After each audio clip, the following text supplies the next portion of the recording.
রাতভর ভারত পাকিস্তান সীমান্ত রেখায় গোলাগুলি, এক ভারতীয় সেনা নিহত। সংঘাত বন্ধের আহ্বান ট্রাম্পের, স্বাগত জানালো পাকিস্তান। পরিস্থিতি নিবিড় পর্যবেক্ষণ করছে ঢাকা, সর্বাত্মক যুদ্ধে জড়াবে না দুদেশ, ধারণা বিশ্লেষকদের। বাংলাদেশকে সতর্ক থাকার পরামর্শ। যেহেতু এখনো থামেনি এবং কাউন্টার সার্জিক্যাল স্ট্রাইক হওয়ারও একটা সম্ভাবনা আছে কয়েকদিনের মধ্যেই, তাতে আমাদের একটা সাবধানতা থাকতেই হবে। রমনা বটমূলে বর্ষবরণ অনুষ্ঠানে হামলা মামলায় ডেথ রেফারেন্স ও আপিলের রায় আজ, ন্যায় বিচার পাওয়ার আশা দণ্ডপ্রাপ্তদের। জুলাই আগস্ট গণহত্যার বিচার না হলে ফ্যাসিবাদ আরও ভয়ঙ্কর রূপে ফিরবে, মন্তব্য জামাত আমিরের। আজহারের ন্যায় বিচারের আশা। রাতের আধারে মেঘালয়ের দুর্গম সীমান্ত দিয়ে সুনামগঞ্জে ঢুকছে পশু, ক্ষতির মুখে দেশের খামারিরা, টহল জোরদারের তাগিদ। জঙ্গি দমনে হামলার দাবি সর্বাত্মক যুদ্ধ থেকে ভারতের সরে আসার কৌশল হিসেবে দেখছেন আন্তর্জাতিক সম্পর্ক বিশ্লেষকরা। তবে পাকিস্তান পাল্টা জবাব অব্যাহত রাখলে পরিস্থিতি ভয়াবহ রূপ নেবে বলেই মনে করছেন তারা। জানান, এমন যুদ্ধ সংঘাত ক্ষতিগ্রস্ত করবে বাংলাদেশকেও। অন্যদিকে যুদ্ধ পরিস্থিতির কারণে বিকল্প পথে ফ্লাইট পরিচালনা করছে বিমান। M A আজিমের report. জম্মু কাশ্মীরের পেহেলগামে হামলার ঘটনায় সৃষ্ট উত্তেজনা রূপ নিল সংঘাতে। এরই জেরে নিজ দেশে ভারতের ক্ষেপণাস্ত্র হামলার জবাবে পাল্টা হামলা করে পাকিস্তান। বিষয়টিকে দুদেশের যুদ্ধ হিসেবে দেখছে অনেকে। ভারত পাকিস্তান পরিস্থিতি নিবিড়ভাবে পর্যবেক্ষণ করছে বাংলাদেশ। পররাষ্ট্র মন্ত্রণালয়ের এক বিজ্ঞপ্তিতে উভয় পক্ষকে শান্ত ও সংযত থাকার আহ্বান জানিয়েছে ঢাকা। বাংলাদেশের এমন আহ্বানকে ইতিবাচক হিসেবে দেখছে আন্তর্জাতিক বিশ্লেষক ডক্টর ইমতিয়াজ আহমেদ। আপাতত আমরা এটাই হয়তো বলতে পারি এবং সরকার তো সেটাই বলবে যে দুই দেশকে বলবে তারা যেন একটা শান্তির পথ বেছে নেয়, যুদ্ধে যেন কন্টিনিউ না করে। এর চেয়ে আমার মনে হয় না বেশি কিছু করার আছে আপাতত। তার মতে ভারত জঙ্গি দমনের উদ্দেশ্যে পাকিস্তানে হামলা চালানোর দাবি করছে, যা দেশটির সর্বাত্মক যুদ্ধে না জড়ানোরই ইঙ্গিত দিচ্ছে। ভারত তাই দাবি করছে যে কোনো মিলিটারি টার্গেট তারা করেনি, তারা বরং টেররিস্টদের টার্গেট করেছে। তো এর মধ্যে একটা ভিন্নতা আনতে চাচ্ছি, যার জন্য যুদ্ধ যেভাবে আমরা বলি যে পুরো দুটো দেশ যুদ্ধের মধ্যে চলে গেছে, সেটা আপাতত এখনো না। ভারত পাকিস্তান পরিস্থিতির প্রভাব বাংলাদেশেও পড়তে পারে বলে আশঙ্কা করছেন তিনি, যা যুদ্ধে রূপ নিলে ক্ষয়ক্ষতিও বাড়তে পারে বলে সতর্ক করেন এ বিশ্লেষক। বড় আকারে অর্থনৈতিক ক্ষতিগ্রস্ত হতেই পারি, কারণ আমাদের সাথে বাণিজ্যের একটা সম্পর্ক আছে এই উপমহাদেশের বিভিন্ন দেশের সাথে, এবং যদি সেখানে সাপ্লাই লাইন যদি বিঘ্নিত হয়, স্বাভাবিকভাবে দাম বেড়ে যাবে। এদিকে ভারত পাকিস্তান যুদ্ধ পরিস্থিতির প্রেক্ষিতে ক্ষয়ক্ষতি এড়াতে বিকল্প পথে ফ্লাইট পরিচালনা করছে বিমান বাংলাদেশ এয়ারলাইন্স। এম এ আজিম, দেশ টিভি, ঢাকা। ভারত ও পাকিস্তানের পরিবর্তনশীল পরিস্থিতি বাংলাদেশ নিবিড়ভাবে পর্যবেক্ষণ করছে বলে জানিয়েছেন জাতীয় নিরাপত্তা উপদেষ্টা খলিলুর রহমান। চলমান পরিস্থিতি নিয়ে গভীর উদ্বেগ প্রকাশ করে উভয় দেশকে শান্ত ও সংযত থাকার এবং পরিস্থিতি আরও খারাপ হতে পারে এমন কোনো পদক্ষেপ নেওয়া থেকে বিরত থাকার আহ্বান জানিয়েছেন তিনি। আরও জানাচ্ছেন এনআই নাহিদ। বুধবার পররাষ্ট্র উপদেষ্টা মোহাম্মদ তৌহিদ হোসেনের সঙ্গে সাক্ষাৎ করতে আসেন অ্যাটর্নি জেনারেল মোহাম্মদ আসাদুজ্জামান, তথ্য উপদেষ্টা মাহফুজ আলম, শিল্প উপদেষ্টা আদিলুর রহমান খান এবং জাতীয় নিরাপত্তা উপদেষ্টা খলিলুর রহমান। সাক্ষাৎ শেষে সাংবাদিকদের সঙ্গে কথা বলেন জাতীয় নিরাপত্তা উপদেষ্টা। এ সময় ভারত ও পাকিস্তানের পরিস্থিতি নিয়ে গভীর উদ্বেগ প্রকাশ করেন তিনি। বাংলাদেশ পরিস্থিতি নিয়ে গভীর উদ্বেগ প্রকাশ করে এবং উভয় দেশকে শান্ত থাকার, সংযত থাকার এবং পরিস্থিতি আরও খারাপ করতে পারে এমন কোনো পদক্ষেপ নেওয়া থেকে বিরত রাখার আহ্বান জানাচ্ছে। বাংলাদেশ আশাবাদী কূটনৈতিক প্রচেষ্টার মাধ্যমে উত্তেজনা প্রশমিত হবে এবং শেষ পর্যন্ত এই অঞ্চলে শান্তি বিরাজ করবে। যে কূটনৈতিক প্রচেষ্টার মাধ্যমে উত্তেজনা প্রশমিত হবে এবং শেষ পর্যন্ত এই অঞ্চলের জনগণের কল্যাণে শান্তি বিরাজ করবে। ভারত থেকে বাংলাদেশের খাগড়াছড়ি ও কুড়িগ্রামে কয়েকজনকে পাঠানো প্রসঙ্গে প্রশ্নের জবাবে জাতীয় নিরাপত্তা উপদেষ্টা জানান, ভারত দিয়ে রোহিঙ্গাদের পুশিন পরিস্থিতি পর্যবেক্ষণ করছে বাংলাদেশ।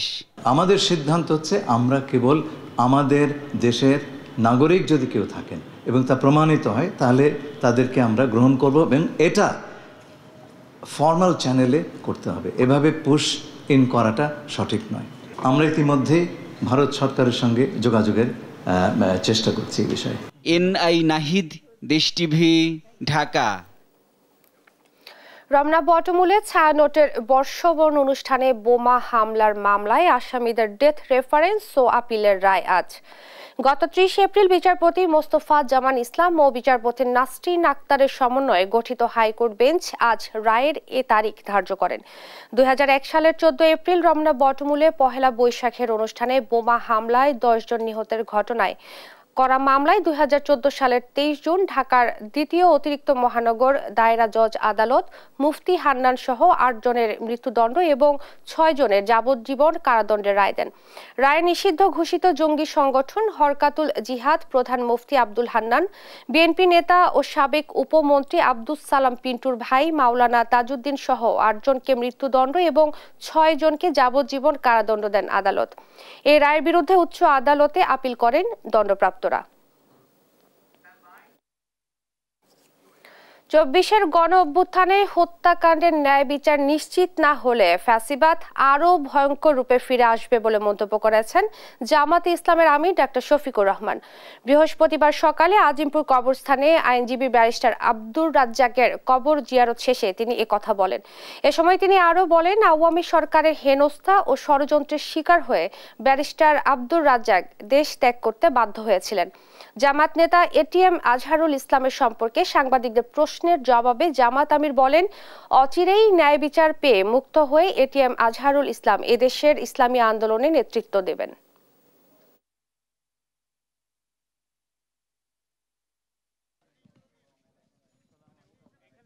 24-এর আন্দোলনে যারা শহীদ হলো, যারা পঙ্গু আহত হলো, যারা জীবনের তরে জিন্দা শহীদ হয়ে এখন বিছানায় পড়ে আছে, কাতরাচ্ছে, অন্ধ হয়ে, প্যারালাইজড হয়ে, তারা যেন ন্যায় বিচারটা পায়। এই ন্যায় বিচার যদি নিশ্চিত হয় তাহলে আগামীতে কোনো জালিমের জন্ম এই দেশে হবে না। কিন্তু যদি ন্যায় বিচার নিশ্চিত না হয় তাইলে দফায় দফায় জালিম আরো ভয়ঙ্কর রূপ ধারণ করে জাতির সামনে আসবে। আল্লাহর কাছে আশ্রয় চাই সমস্ত জুলুম থেকে। 71-এর মানবতা বিরোধী অপরাধের মামলায় মৃত্যুদণ্ডের রায়ের বিরুদ্ধে জামাত নেতা এটিএম আজহারুল ইসলামের আপিল শুনানি দ্বিতীয় দিনের মতো শুরু হয়েছে। বৃহস্পতিবার প্রধান বিচারপতি সৈয়দ রেফাত আহমেদের সমন্বয়ে গঠিত 7 সদস্যের বেঞ্চে দ্বিতীয় দিনের শুনানি শুরু হয়। এর আগে মঙ্গলবার প্রথম দিনের শুনানি হয়। ওই দিন মামলার সাক্ষ্য প্রমাণের নানা অসঙ্গতি তুলে ধরেন আজহারের আইনজীবী। 71-এর মানবতা বিরোধী অপরাধের মামলায় রিভিউ থেকে আপিল শুনানি করার ঘটনা এটিই প্রথম। এটিএম আজহারুল ইসলামের আইনজীবী জানান, বিচারের ক্ষেত্রে আন্তর্জাতিক আইনের রীতিনীতি না মানা, ন্যায়ভ্রষ্ট বিচার করা হয়েছে। মুক্তিযুদ্ধের সময় রংপুর অঞ্চলে মানবতা বিরোধী অপরাধের দায়ে 2014 সালের 30 ডিসেম্বর আজহারকে মৃত্যুদণ্ড দেন আন্তর্জাতিক অপরাধ ট্রাইব্যুনাল। এর রায়ের বিরুদ্ধে আপিল করেন জামাতের এই নেতা। 2019 সালের 23 অক্টোবর এটিএম আজহারুল ইসলামের মৃত্যুদণ্ডের রায় বহাল রাখেন আপিল বিভাগ। ঢাকার একটি আদালতের বিচারকের স্বাক্ষর জাল করে এক সাজাপ্রাপ্ত আসামিকে জামিন করানোর চাঞ্চল্যকর ঘটনা ঘটেছে। এ ঘটনায় বুধবার ঢাকার দ্বিতীয় যুগ্ম মহানগর দায়রা জজ আদালতের বেঞ্চ সহকারী তানজিল হোসেন সূত্রাপুর থানায় একটি মামলা দায়ের করেছেন। অভিযোগে বলা হয়েছে, গেল 23 মার্চ সাজাপ্রাপ্ত আসামি মোহাম্মদ সোহেল রহমানের পক্ষে তার আইনজীবী আক্তার আলী শেখ আদালতে অর্থদণ্ড জমার অনুমতির আবেদন করেন। আদালত টাকা জমা নিয়ে চালানের কপি দাখিলের নির্দেশ দেন, কিন্তু চালানের কপি না জমা দেওয়ায় আবেদনটি নথিভুক্ত থাকলেও কোনো জামিন আদেশ দেওয়া হয়নি। তবে আসামিরা পরস্পর যোগ সাজশে গেল 25 মার্চ ঢাকার দ্বিতীয় যুগ্ম মহানগর দায়রা জজ আদালতের বিচারক মোহাম্মদ মুনির হোসাইনের স্বাক্ষর ও সিল জাল করে একটি ভুয়া জামিন আদেশ তৈরি করা হয়। ওই জাল আদেশে দেখানো হয় সোহেল রহমান জামিন পেয়েছেন।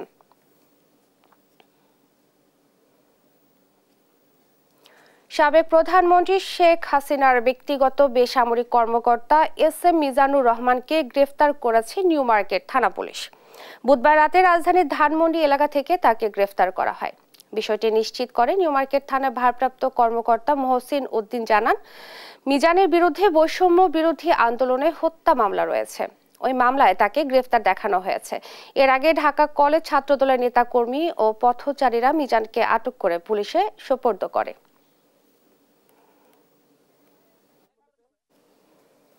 মেহেরপুরের গাংনীতে স্ত্রীকে মারধরে বাধা দেয় চাচা শ্বশুরকে কুপিয়ে হত্যা করেছে জামাতা। বৃহস্পতিবার সকাল ৬টার দিকে ওই হত্যাকাণ্ডের ঘটনা ঘটে। স্থানীয়রা জানায় সকালে ইলিয়াস হোসেন তার শ্বশুর বাড়িতে গিয়ে স্ত্রীকে মারধর করছিলেন। এ সময় চাচা শ্বশুর তাকে নিষেধ করলে ক্ষিপ্ত হয়ে জামাতা সবুজ আহমেদ তাকে পেটে ছুরিকাঘাত করেন। গুরুতর আহত অবস্থায় ইলিয়াস হোসেনকে মেহেরপুর হাসপাতালে নেওয়ার পথে তার মৃত্যু হয়। স্থানীয়রা জামাতা সবুজ আহমেদকে আটক করে পুলিশকে খবর দেন। পুলিশ ঘটনাস্থলে পৌঁছে মরদেহ উদ্ধার করে এবং মর্গে পাঠান এবং ঘাতককে পুলিশ হেফাজতে নেওয়া হয়েছে।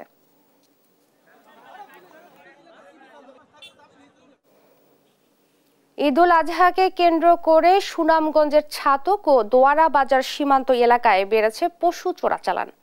বিজিবির চোখ ফাঁকি দিয়ে রাতের আধারে মেঘালয়ের দুর্গম সীমান্ত পেরিয়ে ভারত থেকে গরু, মহিষ, ছাগল ও দুম্বা আনা হচ্ছে। এতে ব্যাপক ক্ষতির মুখে পড়েছেন দেশীয় গরুর খামারিরা। সীমান্তের কাছে পশুর হাটের জন্য চোরা কারবারিরা সুযোগ পাচ্ছে বলে জানায় বিজিবি। ভারতীয় গরুর চোরাচালান ঠেকাতে টহল জোরদার করা হয়েছে। সহকর্মী শাহবাজ উদ্দিন মান্নার তথ্য ছবিতে জানাচ্ছেন সালমা জাহান।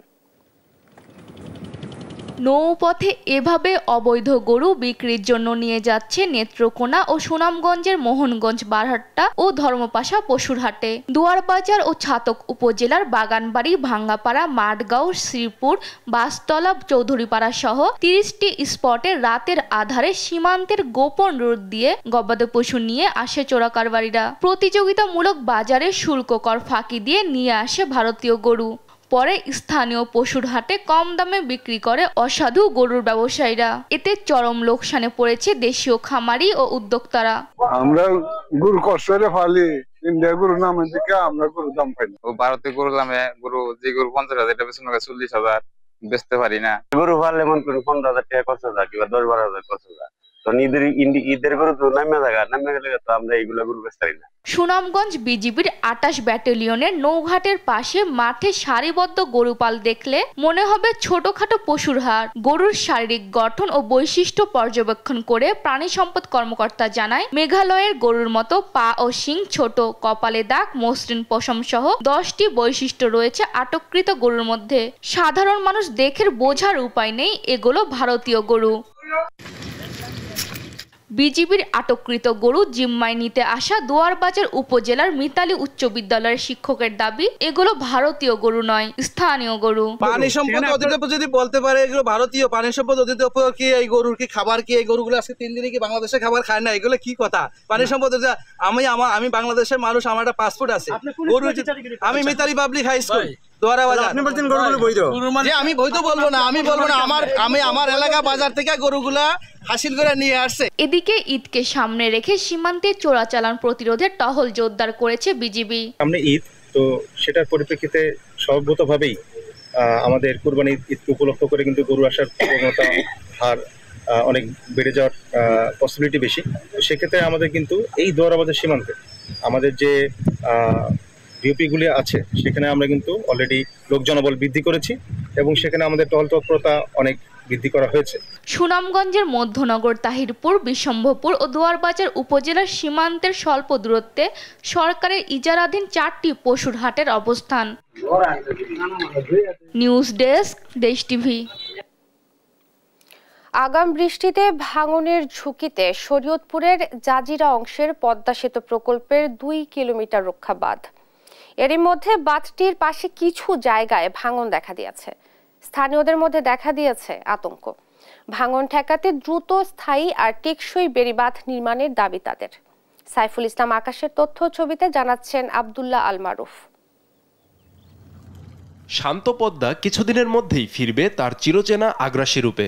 তাই তো চিন্তা আর উৎকণ্ঠায় রয়েছে শরীয়তপুরের পদ্মাপাড়ের জাজিরার মানুষ। তবে এবার যেন আতঙ্ক বেড়েছে কয়েক গুণ, কেননা পদ্মা সেতু প্রকল্পের পূর্ব পাশের নদীর গভীরতা বৃদ্ধি পাওয়ায় 2 কিলোমিটার বাঁধটি এখন পুরোপুরি ঝুঁকিপূর্ণ, যা সমীক্ষা শেষে নিশ্চিত করেছে পানি উন্নয়ন বোর্ড। এরই মধ্যে কিছু কিছু জায়গায় দেখা দিয়েছে ভাঙ্গন। পদ্মা নদীর পাড়ে দ্রুত বেড়িবাঁধ নির্মাণ না করলে ফসলি জমি, গবাদি পশু এবং এলাকার বাসিন্দারা মারাত্মক ক্ষতির মুখে পড়বে। তাই ভাঙ্গন ঠেকাতে দ্রুত টেকসই বেড়িবাঁধ নির্মাণের দাবি স্থানীয়দের। প্রতি বছর গরু ছাগল নিয়ে বোলা পান নিয়ে আমাদের কত কষ্ট হইতাছে, আমাদের যদি এই বেড়িবাঁধটা যদি একটু শক্তভাবে পোক্তভাবে কইরা দেন, যদি প্রতি বছর না ভাঙে, তাহলে তো আমাদের লিগে একটু সুযোগ সুবিধা একটু ভালো হয়। বিবিএ যেই বাঁধটা করছিল এটা স্থায়ী বেড়িবাঁধ করেনি, এখন বাঁধ এর মাঝে ধসে যাওয়ার পরে যেই বাঁধটার আপনার জরুরি ভিত্তিতে যে কাজটা চলতেছে, এটা ক্ষণস্থায়ী একটা কাজ। আপনার বেড়িবাঁধ চাই, মানে মজবুত জানি হয়, ক্যান্টনমেন্ট জানি ক্ষতি না হয়, এলাকাটা জানি না ক্ষতি হয়। বর্ষার আগেই দ্রুত বাঁধটির ভাঙ্গা অংশ মেরামত এবং অনুমোদন শেষে টেকসই বেড়িবাঁধ নির্মাণের প্রকল্প শুরুর কথা জানায় পানি উন্নয়ন বোর্ড। কিছু অংশে একটু ভাঙ্গন কবলিত স্থানে 100 মিটার আমরা কাজ করতেছি। এটা মূলত এই ভাঙ্গনটাকে ঠেকানোর জন্য, যেন সামনে এই ভাঙ্গনটা আর বেশি প্রসারিত না হয়, এবং পাশাপাশি আমরা এই 2 কিলোকে স্থায়ীভাবে কাজ করার জন্য আমাদের যে চলমান যে প্রকল্প আছে সেটার মধ্যে অন্তর্ভুক্ত করে এই 2 কিলোকে স্থায়ীভাবে কাজ করার আমাদের পরিকল্পনা আছে। যুগের পর যুগ পদ্মার করাল গ্রাসে ক্ষতিগ্রস্ত জাজিরার মানুষ তাদের শেষ সম্বলটুকু রক্ষায় দ্রুত পরিকল্পিত টেকসই বেড়িবাঁধ নির্মাণ করবে সংশ্লিষ্টরা, এমন আশা স্থানীয়দের। নিউজ ডেস্ক, দেশ টিভি।